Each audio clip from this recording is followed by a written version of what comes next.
Hello everyone, good morning. I am going to do another quick garden harvest today. Standing here next to this beautiful purple broccoli that needs to be harvested, and I also want to harvest some more kale that I usually always harvest when I harvest the broccoli too, and some arugula that is on my GreenStalk, the other one that I have moved over there to that side. And I have actually already also harvested all of the stuff that was bolted on this GreenStalk in here.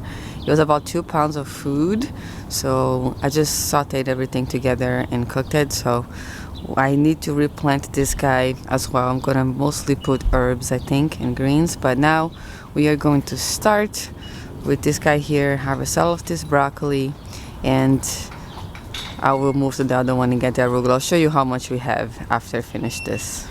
Alright, let's start with this big one here. This one has very nice side shoots, lots of them. Cutting all the way to the bottom here. But look at this. It looks very nice. This is the second harvest on this plant specifically. I harvested the top of it last time, and all the side shoots have grown from one plant. This is probably one of the biggest broccoli plants I have in the planter. She did a little better somehow, for some reason, but cut them all. Oh my gosh, it's so amazing. And I love when the stems are long like this, because I like eating the stems. So, very good. Let's see how many. I'm gonna count how many. 1, 2, 3, 4, 5, 6, 7, 8. 8 little broccolinis from one plant. That's great. I love that. Now I could leave this here. I'm not sure if more broccoli would come on the edges, but this plant is so big, I'm thinking if I should cut all the way in the bottom and let more broccoli come from the sides. I guess I'm going to think about it and decide a little later. I'll leave the leaves in here for today. And I'm going to turn this, and there's another broccoli here. This is the first shoot, and I'm going to cut this a little lower. I've been cutting high on the other one, so all of these guys develop, but it's happening so fast. I'm curious to see how long it would take for some other broccoli to start shooting from the side too. And these ones, I also got the leaves, which we will also eat. Those are very tender actually.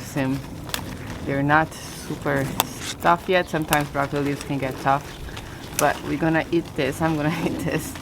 Also, just quickly sauteed with some garlic and finished with some lemon juice and olive oil.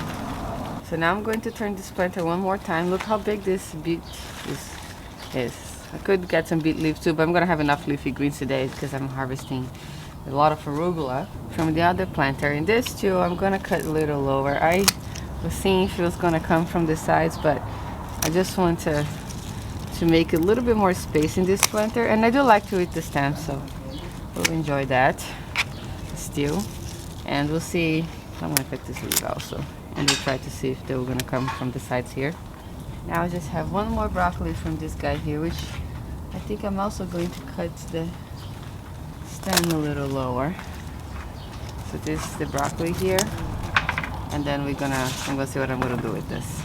So this is how much we got so far, and if you don't want to eat the stems or the leaves, you can always juice it.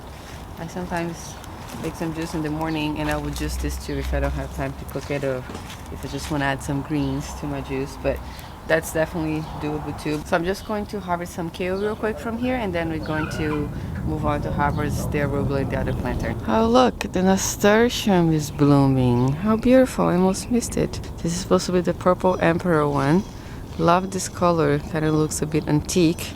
Very nice, and this planter here is happy because the nasturtium is growing quite nice up there. But for the kale here, I'm just going to use my hands and just harvest a few leaves. I got a lot of broccoli leaves, so I don't need too much kale, but I'm gonna harvest some because I want to eat some with my eggs for breakfast this morning.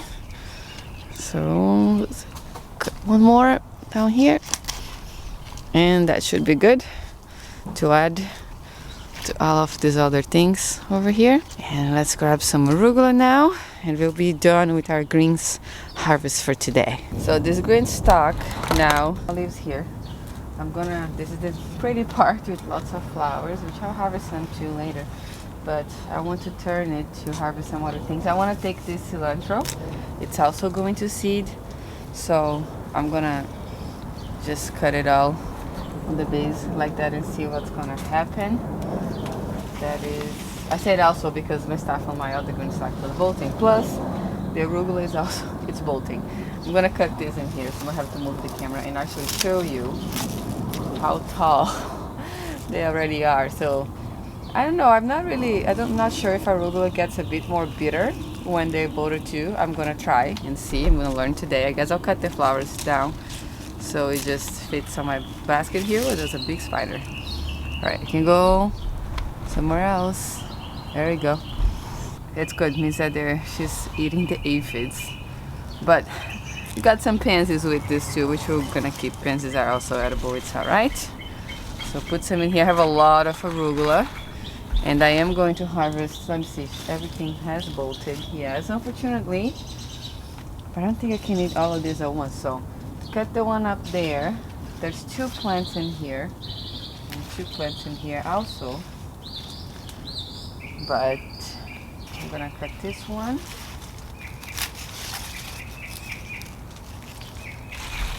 And you can cook with arugula too. Most of us eat raw, but I have sauteed it with pasta and stuff, and it was fine. Or, you know, obviously you can always eat in salads, which that's what I'm planning to do for this one. So this is how much I just got all together. Let me pick everything up so you can see it's a lot of arugula for one go. Look at that, all this huge bunch. And I still have lots of arugula in this planter. I have more down here, more all the way down there that you can see in the camera right now, but this is good. And here are the little bolted cards. You know, I might try to ferment this and do some sort of, I don't know, experiment with it. We'll see. But here it is. A lot more than I thought, actually. But it's okay. It's good. We are going to enjoy it. Let me try to make this basket look a little pretty. But look at that. Isn't it amazing to get all of these greens in one basket from just the GreenStalks? And I just harvested some radishes and some of the green broccoli too. And I haven't been weighing everything because sometimes I like to just come here and grab some stuff for dinner. And I've been doing this bigger harvest so you guys can have sort of a visual of how much you can harvest at once. But you don't need to do that. You can just come here and also grab as you need. Well, sometimes you, like with this arugula, sometimes you fall a little behind and it bolts. But it's nice. Let me try to put this in here. But it's just nice to have all of these available at your backyard with limited space like I have here. And I'm gonna stop because this is more than I was expecting, and I have to, you know, wash all of this and pack, and we're gonna eat definitely a few meals out of it. And the planters still look good. So this is the other side of this GreenStalk that's not as full as the first side, but things are starting to pick up. You see how much bigger this kale is, the strawberries looking good. And obviously I've been harvesting from these kales here, so look bare on the bottom. But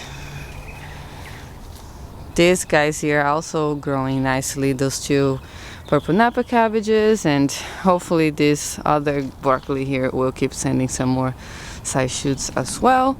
The pepper GreenStalk also looks good, not much difference, we just planted this, but hopefully with the weather getting a little warmer, it's going to grow a little faster. Now this one is not on the spinner, it's on a mover, and this I just attempted to turn and I can't do that with the mover. I need both of my hands, and that's why I like this spinner better actually, because I can just, you know, to harvest I can just keep turning around and move things and grab what I need. So I might have to get a spinner for these 2, but I'm gonna wait until they're on sale because I've already been spending a lot of money in this garden this season. Oh, you know what? I also was planning to harvest these chive blossoms to make chive vinegar. So maybe I'll still do that, even though I said I was going to stop with this here. But I do want to make some chive vinegar this season, so I'm just gonna grab a few of those chive flowers, then we'll be done with the harvesting. And to make the chive blossom vinegar, we just literally put these little flowers in the mason jar, I like to harvest the stems because I think it looks pretty. And I'm gonna keep this in water until I'm ready to use it. But you take the blossoms, the top, and then you put it in a mason jar, then you pour some vinegar over it, and you wait for a few days, and then the vinegar will pickle the chives. The liquid is going to turn all a beautiful pink, and the chives will also infuse the vinegar. You'll have some tasty, you know, onion like chive vinegar that you can use after for making vinaigrettes or finishing up in soups and stuff like that. But it's a great way to preserve some of these flowers too. And I haven't really been harvesting these flowers in the past years, and that's why I have so many chives in my garden, because they have been just self-seeding everywhere. So I don't feel so guilty to take them this time. I know the bees also love them, and I see a lot of bees in them all the time, but I have so many, and there's other flowers in the garden too for the bees. So just gonna enjoy this little treat of the chives blossoms this time. Love it, looks so nice. And maybe harvest some more later, but some of them are already kind of getting old. It's turning pink on the top. I don't want to get those already going to seed, but these ones are nice and tight still. I think they look nice, and they would be great for our project. Make sure to check for bugs too. I just saw a little bug on this one. Not sure if that one is harmful, but it's alright. I'm gonna wash it anyway together with everything else. But here we have it, little nice chive bunch. So, alright, let's put this in here in our basket. I don't know if there's a way that I can make this one pretty. That's a little bit too stuffed, but we'll put it right there in the middle together with these pansies, and we'll enjoy all of this fresh from the garden. I'm so grateful that I can already harvest all of this early in the season, still in mid-May. Thank you so much for watching today. I hope you're having a great day, and I'll see you next time. So I just wanted to show you guys one more thing real quick. So I have the veggies all there, and that's how I'm going to put them away. This is all that we harvested, minus a few kale leaves, because I'm gonna cook with it right now. But I'm going to put them like this in the fridge, and we're gonna eat this within the next couple days. It does look like a lot, but I'm gonna cook the broccoli all at once, so that's gonna be one meal. This arugula here might give us a couple salads. I might also saute some with some eggs, and then I have some of these broccoli leaves that I'm planning to also maybe saute together with this to make some pasta or something. So I don't like harvesting too much at the time, because I kind of want to eat those as fresh as I can. Also, when I put them away, I like to, you know, keep them in the fridge like this. If I leave it for too long, the leaves will start drooping because it gets too cold. But like this for a couple days usually works really nice for me, and I like the way it looks also. All of this will also be hard for me to put in my vegetable drawer because that's very small, so by putting them in jars with water and then putting them in the shelves in the fridge. But they look so pretty, don't they? I almost feel like they're like flowers. I want to put them in my table like this, but they don't like the heat. They like to be in the cold, so they will do just fine in the fridge.